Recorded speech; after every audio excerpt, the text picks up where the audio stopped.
Hello student, stay home stay safe. आज मैं आपको बहुत ही इम्पॉर्टेंट टॉपिक बता रही हूँ, फ्रेजल वर्ब, जो कि हर एग्ज़ाम के अंदर इससे रिलेटेड क्वेश्चंस आते हैं।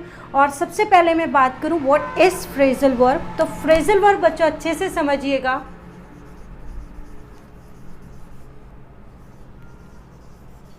फ्रेजल वर्ब एक्चुअल में प्रीपोजिशन का ही आप पार्ट कह सकते हैं इसे, यानी कि कोई भी प्रीपोजिशन वर्ब के बाद आए। पी से मैं यहाँ पर लिख रही हूँ प्रीपोजिशन, कोई भी वर्ब के बाद में प्रीपोजिशन लगता है तो ये फ्रेजल वर्ब के फॉर्म में मतलब डिनोट किया जाता है। या फिर किसी भी सेंटेंस में वर्ब या फिर उसके साथ एडवर्ब हो, वो प्रीपोजिशन यानी कि फ्रेजल वर्ब के फॉर्म में कहलाता है। वर्ब प्लस एडवर्ब ओनली, ये भी फ्रेजल वर्ब कहलाता है। और मैंने आपको कहा कि verb plus preposition that is also phrasal verb. या इसके अलावा मैं बात करूं, किसी सेंटेंस में आपको वर्ब प्लस एडवर्ब मिल रहा है, उसके बाद में किसी प्रीपोजिशन को अगर अटैच किया जा रहा है, that means this is also phrasal verb. और फ्रेजल वर्ब जो होते हैं, इसके अंदर आप ध्यान से समझिएगा कि अपने आप में अगर मैं वर्ब की बात करूं तो ये अपने आप में सेपरेट टॉपिक है, और प्रीपोजिशन की बात करूं तो ये सेपरेट है। जब दोनों मिल रहे हैं तो वो फ्रेजल वर्ब का फॉर्म कहलाता है। उसके अलावा वर्ब के साथ अगर एडवर्ब मिल रहा है तो फिर ये एक फ्रेजल वर्ब फॉर्म में डिनोट हो सकता है। इसके अलावा वर्ब प्लस यानी कि वर्ब के साथ एडवर्ब हो और दोनों के साथ में प्रीपोजिशन का यूज़ हो तो ये भी फ्रेजल फॉर्म कहलाती है, और इनका सेपरेट मीनिंग होता है। इसके साथ मैं बात करूं कि फ्रेजल वर्ब्स जो हैं, मैं फ्रेजल वर्ब के यहाँ पर टाइप्स पे बात कर रही हूँ। फ्रेजल वर्ब को एज सच 2 टाइप्स से डिवाइड किया जा सकता है। जैसे कि आपने वर्ब में पढ़ा होगा, there are 2 types of verb, transitive verb और इंट्रांजिटिव वर्ब। 2 टाइप की वर्ब होती हैं, ट्रांजिटिव और इंट्रांजिटिव। अब वर्ब की बात कर लूँ या फिर फ्रेजल वर्ब की बात कर लूँ, बोथ आर सेम। अभी हम इस पे भी बात कर रहे हैं कि दोनों क्या होती हैं, मैं आपको समझा देती हूँ। ट्रांजिटिव वर्ब या फिर ट्रांजिटिव फ्रेजल वर्ब वो होती है जिसके साथ में आपको हमेशा ऑब्जेक्ट मिलेगा, मैंडेटरी है, ऑब्जेक्ट मिलेगा, यानी कि विदाउट ऑब्जेक्ट ये फ्रेजल वर्ब अपना मीनिंग क्लियर नहीं करेगी। और अगर मैं बात करूं यहाँ पर इंट्रांजिटिव फ्रेजल वर्ब या इंट्रांजिटिव वर्ब भी कह लो, यानी कि जिसके साथ ऑब्जेक्ट नहीं हो या फिर इसे ऑब्जेक्ट की ज़रूरत नहीं पड़ती है। तो इसीलिए कई बार ये कहा जाता है कि फ्रेजल वर्ब अपने आप में कंप्लीट मीनिंग देती हैं। यस, देती हैं अगर वो कैसी हो, इंट्रांजिटिव फॉर्म में हो। अगर ट्रांजिटिव फॉर्म में है तो फ्रेजल वर्ब का कंप्लीट मीनिंग नहीं निकलता है, इसके साथ में ऑब्जेक्ट प्लस जोड़ना पड़ता है और इसके साथ ऑब्जेक्ट को जोड़ने की ज़रूरत नहीं पड़ती है। जैसे कि मैं सेंटेंस लिखूँ यहाँ पर, I called on him yesterday। मैंने एक सेंटेंस लिखा यहाँ पर, I called on him yesterday। तो इस सेंटेंस में देखिए आप, मैंने कॉल्ड के बाद में हिम का यूज़ किया है। इसके अंदर भी ध्यान रखिए बेटा कि जो ऑब्जेक्ट होता है वो या तो नाउन होगी या फिर कोई प्रोनाउन होगा। तो यहाँ पर मैंने प्रोनाउन हिम का यूज़ किया है, प्रोनाउन का भी मैंने ऑब्जेक्टिव केस का यूज़ किया है। अगर मैं हिम नहीं लगाऊंगी तो इस फ्रेजल वर्ब कॉल्ड ऑन का जो मीनिंग होगा वो क्लियर नहीं होगा। यानी कि ट्रांजिटिव वर्ब या ट्रांजिटिव फ्रेजल वर्ब उन्हें कहते हैं जिसके साथ में क्या यूज़ होगा, ऑब्जेक्ट यूज़ होगा, और ऑब्जेक्ट होता है या तो नाउन या फिर प्रोनाउन। अब मैं इंट्रांजिटिव फ्रेजल वर्ब की बात करूं, जैसे she broke down in the court। या फिर इन द हॉस्पिटल। तो अब देखिएगा, आप कहेंगे कि मैम आपने लगा तो दिया कोट, तो ध्यान रखिएगा जो प्लेस होता है वो कभी भी ऑब्जेक्ट नहीं होता है, बिकॉज ये एडवर्ब के फॉर्म में होता है। और यहाँ पर अगर आप इतना सा भी यूज़ करोगे तो ये अपने आप में कंप्लीट मीनिंग देता है, और इसका मीनिंग हो जाएगा she broke down in the court, जिसका मतलब हो गया कि वो मतलब कोर्ट में गिर गई, कोलैप्स हो गई, या फिर बेहोश हो जाना ब्रोक डाउन का मीनिंग होता है। तो ये अपने आप में कंप्लीट मीनिंग दे रही है ये phrasal verb, because of this is intransitive phrasal verb. I hope आपको फ्रेजल वर्ब्स क्लियर होंगी। अब हम बात करेंगे कुछ क्वेश्चंस की इनसे रिलेटेड, और आपको ये भी पता चलेगा कि एक ही वर्ब के साथ अगर आप डिफरेंट प्रीपोजिशन का यूज़ करते हैं तो आपको पता चलेगा कि कैसे उनका मीनिंग चेंज हो रहा है। और आप सभी लोग इसमें पार्टिसिपेट कीजिए, फटाफट आप लोग आंसर दीजिए। चलिए, तो अभी हम आपको पूछ रहे हैं कुछ क्वेश्चंस, बताइएगा। यस, तो यहाँ पर क्वेश्चन है हमारा first, my father did not lent me the newspaper because he was going. फटाफट आप लोग आंसर कीजिएगा कि कौन सा यहाँ पर प्रीपोजिशन फिक्स्ड होगा जिससे ये फ्रेजल वर्ब कंप्लीट होगा और इसका क्या मीनिंग होगा। देखिए बेटा, अगर मैं गोइंग के साथ में ओवर का यूज़ करती हूँ तो इसका मतलब हो जाता है किसी चीज़ को जांचना। बहुत ध्यान से, तो क्या यहाँ पर गो के साथ ओवर बैठ रहा है? नहीं, क्योंकि गो का ओवर, जब गो के साथ ओवर का यूज़ करते हैं तो उसका मतलब एग्जामिन करना, और न्यूज़पेपर को यहाँ एग्जामिन करने की बात नहीं हो रही है। और अगर मैं बात करूँ थ्रू की, तो इसके साथ अगर गो के साथ हम थ्रू यूज़ करते हैं तो दैट इज़ फ्रेजल वर्ब, और इसका जो मीनिंग होगा उसका मतलब होता है जल्दी जल्दी पढ़ना। और ये जनरल वे में भी हम यूज़ करते हैं कि हाँ, मैं इस नॉवेल से गो थ्रू हो गया हूँ, मतलब मैंने इसको पढ़ लिया है। आप देखिएगा यहाँ पर गो के साथ अगर अपन अप का यूज़ करते हैं तो इसका मतलब होता है किसी चीज़ का उदय होना, राइज होना, या फिर इंक्रीज भी कह सकते हैं, बढ़ना या फिर उदय होना। तो देखिए बेटा, मैंने यहाँ पर गो के साथ अगर ये डिफरेंट प्रपोजिशन का यूज़ कर रहे हैं तो आपको क्लियर होगा कि इनका क्या मीनिंग होगा। गो के साथ अगर ओवर का यूज़ करेंगे तो to examine something, and go के साथ अगर थ्रू यूज़ करेंगे तो रीड हर्डली या फिर जल्दी जल्दी पढ़ना। और इसके अलावा गो के साथ अगर हम अप का यूज़ करते हैं तो हम इसका मीनिंग क्या निकालेंगे? राइज या फिर इंक्रीज। और नन हमारा फोर्थ ऑप्शन है। इस तरीके से आपको एग्जाम में मिलेगा। यस, आंसर कीजिएगा बेटा सेकंड क्वेश्चन का।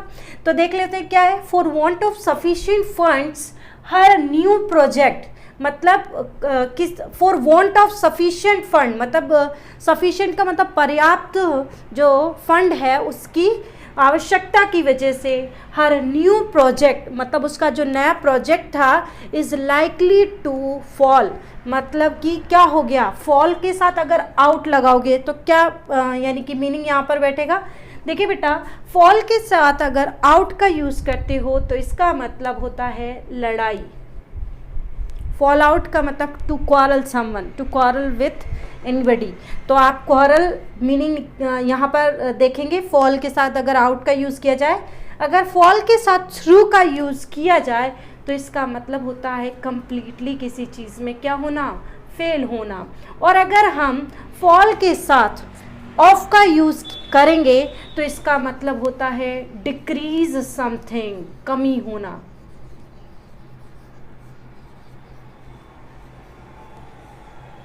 इस साल एडमिशन जो है स्कूल में डिक्रीज़ हो गए, फॉल ऑफ हो गए।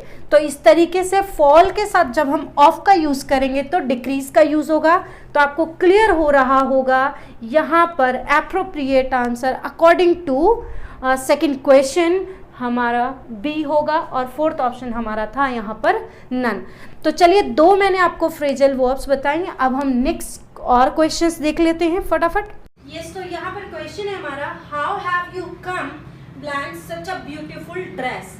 अब देखिएगा कम के साथ अगर ये प्रपोजिशन फिक्स बैठते हैं तो फिर फ्रेजल वर्ब का क्या मीनिंग निकलता है, और आप फटाफट आंसर दीजिएगा कि यहाँ पर कौन सा option according to sentence appropriate होगा। तो देखिए पहला कि कम के साथ अगर अक्रॉस का यूज हो तो ये फ्रेजल वर्ब बनती है come across, that means meet by chance, यानी कि किसी से आप अचानक से मिल गए तो उसका कम अक्रॉस का मीनिंग होगा। अब देख लेते हैं बी ऑप्शन। तो बी ऑप्शन ध्यान रखिएगा कम के साथ अगर अपॉन का यूज होता है तो इसका भी सेम मीनिंग निकलता है मीट बाय चांस। बहुत अच्छे से समझिएगा दोनों प्रीपोजिशन किस तरीके से फॉलो करेंगे और क्या मीनिंग होगा, क्या फ्रेजल वर्ब बनेगी। अब थर्ड की मैं बात करूं कम बाय, तो बेटा जब भी कम के साथ बाय प्रीपोजिशन का यूज होगा तो इसका मीनिंग यानी फ्रेजल वर्ब जो बनेगी इसका मीनिंग होगा टू गेट समथिंग। तो यानी कि यहाँ पर जो हमारा सी आंसर होगा that will B appropriate option for this question. अब फोर्थ भी देख लेते हैं बेटा कि अबाउट का जो यूज हुआ है वो क्या मतलब क्या रखता है, क्योंकि मैंने आंसर तो आपको बता दिया है और आप लोग भी जवाब दे रहे हैं यस। अब देखिएगा अबाउट की अगर मैं बात करूं तो कम के साथ जब भी अबाउट का यूज होता है तो इसका मतलब होता है टू हैपन समथिंग, यानी कि किसी चीज़ का घटित होना। ये देखिए चारों जो ऑप्शंस हैं उनके अकॉर्डिंग भी मैंने आपको बताया कि कम जो वर्ब है इनके साथ अगर ये चारों ऑप्शंस हम फिट करें तो क्या मीनिंग होगा, आप लोग नोटबुक में अपने लिख लीजिएगा। चलिए देखिए next question. I usually give my servants the old clothes we cast. यहाँ पर सेंटेंस जो है इसके अकॉर्डिंग कौन सा ऑप्शन अप्रोप्रिएट होगा, फटाफट आंसर दीजिएगा आप लोग। तो देखिए बेटा कि अगर कास्ट के साथ हम ऑफ का यूज करते हैं तो हिंदी में इसका मतलब रिलीज होता है, किसी चीज से किसी को फ्री कर देना, कास्ट के साथ अगर ऑफ का यूज किया जाए। अब अगर मैं बी ऑप्शन देखती हूँ तो कास्ट के साथ अगर डाउन का यूज किया जाए तो इस फ्रेजल वर्ब का मतलब डिजेक्टेड होता है। डिजेक्टेड का मतलब उदासीन या दुखी टाइप से।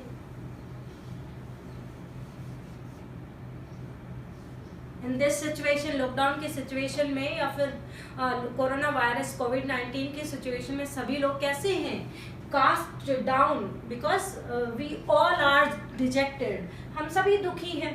तो अब सी ऑप्शन देख लेते हैं कास्ट अवे। तो क्या कास्ट अवे यहाँ पर हो सकता है और क्या मीनिंग बैठता है, तो बेटा ध्यान रखिएगा कास्ट अवे का मतलब होता है थ्रो कर देना, किसी चीज को फेंक देना। यस, तो यहाँ पर जो हमारा सी ऑप्शन होगा that will B appropriate option according to this sentence. I usually give my servants the old clothes we cast away, जिनको कि हम फेंक देते हैं, उन क्लोथ्स को हम ऐसे लोगों को, नीडी पीपल जो होते हैं उनको हम दे देते हैं। तो according to fourth question appropriate option will be C, cast away। चलिए नेक्स्ट कुछ और क्वेश्चन मैं आपसे अभी पूछ रही हूँ। यस, तो यहाँ पर देखिए क्वेश्चन हमारा यहाँ पर सेंटेंस है जैसे कि she was called to prove the correctness of the press reports.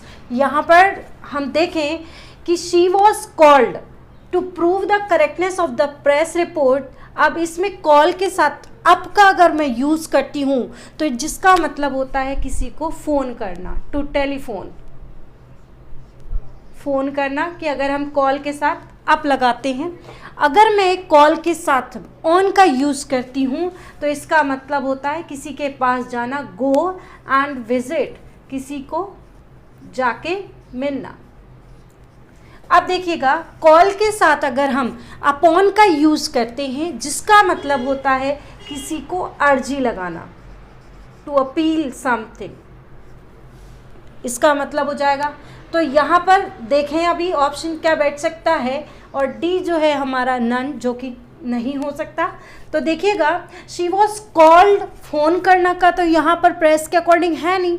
तो अब बी की बात कर लूँ तो गो एंड विजिट, विजिट की भी यहाँ कंडीशन नहीं हो रही, मतलब एरर जो की होगी उसको सही करने की रिक्वेस्ट या अपील की जा रही होगी। तो that will be correct answer C.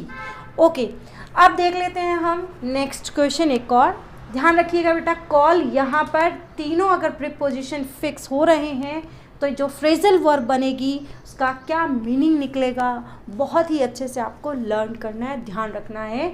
Call के साथ अगर अप है तो कॉल अप का मतलब टू टेलीफोन समवन, यानी कि फ़ोन करना, और कॉल के साथ अगर ऑन है तो इसका मतलब होता है गो एंड विजिट, जाना और उससे मिलना। और अगर अपॉन लगा दिया जाए टू अपील या एग्जॉर्ट कहते हैं, ये आपका इसके अकॉर्डिंग सी करेक्ट होगा। अब अगला क्वेश्चन देख लेते हैं। आपको दिख रहा है कि for the unity of the country discipline among the people is called, मतलब for the unity of the country, देश की एकता के लिए discipline among the people is called क्या है, किस तरीके से देखें क्या मीनिंग होगा। देखिए बेटा, कॉल के साथ अगर हम एट का यूज़ करते हैं, अब वापस से देखिएगा इंपॉर्टेंट, कॉल इधर भी था इधर भी है। अब कॉल के साथ अगर हम एट का यूज़ करते हैं तो उसका भी मतलब यही होता है विजिट, मतलब किसी से जाके मिलना भी कह सकते हैं या किसी के पास घूम कर आना। तो कॉल के साथ अगर एट और मैंने अभी आपको बताया था ऑन लगेगा तो इसका मतलब होता है विजिट। और अगर मैं कॉल के साथ में, ध्यान से समझिएगा, फॉर लगाती हूँ तो किसी चीज़ की आवश्यकता होना, नेसेसरी होना मीनिंग निकलता है अगर कॉल के साथ फॉर का यूज़ किया जाएगा। और अब मैं सी ऑप्शन की बात कर लूँ तो कॉल के साथ अगर हम आउट का यूज़ करते हैं तो इसका मतलब होता है किसी से जाके पूछना, आस्क फॉर हेल्प। याद रखिएगा, जब हम इसके साथ कॉल के साथ आउट लगाते हैं तो इसका मतलब होता है आस्क फॉर हेल्प। और अगर मैं आस्क के मतलब कॉल के साथ में इन का यूज़ कर दूं तो इसका भी मतलब होता है किसी को भेजना, सेंड फॉर हेल्प। तो आपको पता चल रहा होगा कि इस सेंटेंस के अकॉर्डिंग कौन सा फ्रेजल वर्ब एप्रोप्रिएट होगा। For the unity of the country discipline among the people is called, तो यहाँ पर आवश्यकता है जिसकी कि बहुत ज़्यादा, तो यहाँ पर एप्रोप्रिएट होगा हमारा ऑप्शन बी। विजिट नहीं हो सकता, आस्क फॉर हेल्प नहीं हो सकता, इसके अलावा सेंड फॉर हेल्प नहीं हो सकता और विजिट नहीं हो सकता, तो appropriate answer will be B. देखिए बेटा, यहाँ पर आपको ये भी चीज़ क्लियर होगी कि कॉल के साथ अगर मैंने ये देखिए ऑप्शन इसी अकॉर्डिंग दिए हैं जिससे कि आपको कॉल के साथ जितनी भी प्रीपोजिशन फिक्स बैठते हैं वो जो फ्रेजल वर्ब बनती है और क्या मीनिंग देती है वो मैंने आपको यहाँ पर बताया।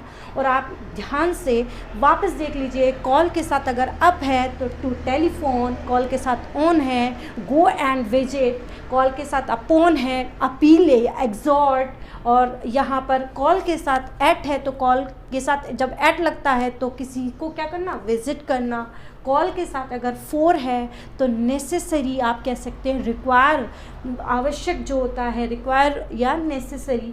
और कॉल के साथ अगर आउट का यूज़ हो तो आस्क फॉर हेल्प, और अगर कॉल के साथ इन का यूज़ किया जाए तो सेंड फॉर हेल्प, मतलब किसी को भेजना मदद के लिए। आई होप आप लोगों को ये फ्रेजल वर्ब का कंडीशन जो मैंने बताया वो आपको क्लियर होगा और आप लोग इसी तरह से कंटिन्यू रहिए। आपकी क्लास जो है वो हम लोग लेते रहेंगे और इसके अलावा अपनी स्टडी को कंटिन्यू रखिएगा। Be safe and study hard.